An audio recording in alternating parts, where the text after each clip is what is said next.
பாசங்கள் நேசங்கள் ஏதுமே இன்றி வாழ்ந்திடும் வாழ்க்கையோ வாழ்க்கை இல்லை.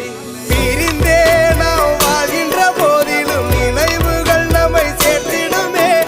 அழகாய் பூ பூத்திட வேண்டிய வேர்கள் நீர் ஈர்த்திடுமே. இன்னொரு ஜென்மம் அது கிடைத்தாலும் கூட இதுபோல் ஒரு சொந்தம் கிடைத்திட